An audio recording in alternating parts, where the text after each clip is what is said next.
இரகசிய இரவு. அத்தியாயம் 3. கிணற்றுக்குள் புதைந்த உண்மை. இரவு. அமைதியில்லை. அப்பாவின் பழைய டைரிய ஆதித்யன் கைகளால் இறுக்க பிடித்து கொண்டான். முதல் பக்கத்தில் இருந்த அந்த வரிகள் அவனது மனதை நடுங்க செஞ்சது. நான் கண்ட உண்மை இந்த ஊருக்கு தெரிந்தா அவங்க என்னையும் உயிரோட விட மாட்டாங்க. என்ன உண்மை அப்பா என்று அவன் மனதுக்குள் கத்தினான். மெல்ல அடுத்த பக்கத்தை திறந்தான். இன்று இரவு நான் பார்க்கக்கூடாததை பார்த்துட்டேன். அதற்கு கீழே தேதி. அம்மா இறந்ததா சொல்லப்பட்ட அதே நாள். ஆதித்யனின் உடல் முழுக்க குளிர்ச்சி ஓடியது. மறுநாள் காலை பொழுது ஆதித்யன் நேராக ஊரில் இருக்கக்கூடிய பழைய பள்ளிக்கூடத்துக்கு போனான். ஏன்னா டைரியில் ஒரு வரி இருந்தது. பழைய பள்ளி தான் எல்லாத்துக்கும் சாட்சி. பள்ளிக்கூடம் மூடப்பட்டு பல ஆண்டுகள் ஆனது போல இருந்தது. அந்த சுவர் முழுக்க பாசி. வாசலில் ஒரு இரும்பு கதவு. அங்கே அப்பாவின் பெயர் சுவரில் கீறப்பட்டிருந்துச்சு. சுப்பிரமணியன். அதற்கு கீழே ஒரு குறியீடு. கிணற்றின் சின்னம். மீண்டும் அந்த கிணறு. மாலை நேரம். சூரியன் மறைய தொடங்கிச்சு. ஆதித்யன் மீண்டும் அந்த பழைய கிணற்றுக்கு போனான்.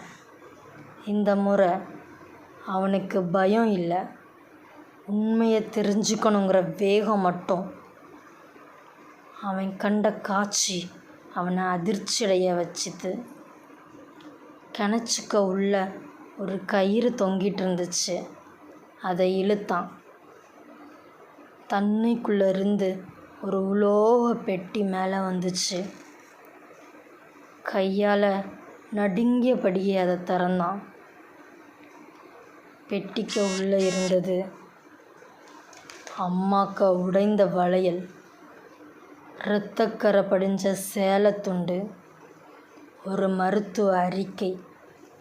அதில் தெளிவாக எழுதியிருந்துச்சு, மரணம் விபத்து அல்ல, மூச்சு திணறல். ஆதித்யனுடைய கண்கள் விரிந்தன. அம்மா கொல்லப்பட்டிருக்காங்க. யாரோ பார்த்து கொண்டிருக்காங்க. அப்போ பின்னால் இலைய மிதிக்கிற சத்தம். ஆதித்யன் திரும்பி பார்த்தான். 2 பேருடைய நிழல்கள். ஒரு குரல், அவனை இப்போ விடக்கூடாது, அவனுக்கு எல்லாம் தெரிஞ்சிடுச்சு. ஆதித்யன் பெட்டியை எடுத்துட்டு அங்கேருந்து ஓடுனான். பின்னாடியே காலடி சத்தம். நாய் குரைக்கும் சத்தம். இருட்டு, பயம், மூச்சு திணறல். வீட்டுக்குள்ளே நுழைஞ்சதும் கதவை பூட்டினான்.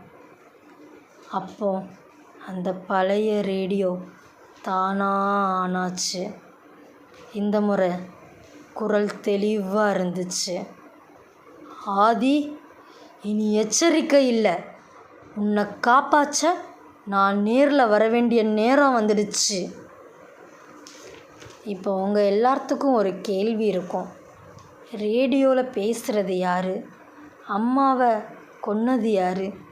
அப்பா இன்னும் உயிரோடு இருக்கிறாரா? இதுக்கெல்லாம் பதில் தெரிஞ்சால் கமெண்டில் சொல்லுங்கள். இல்லை இதே சஸ்பென்ஸோடையே காத்துட்ருங்க எபிசோட் 4க்கு.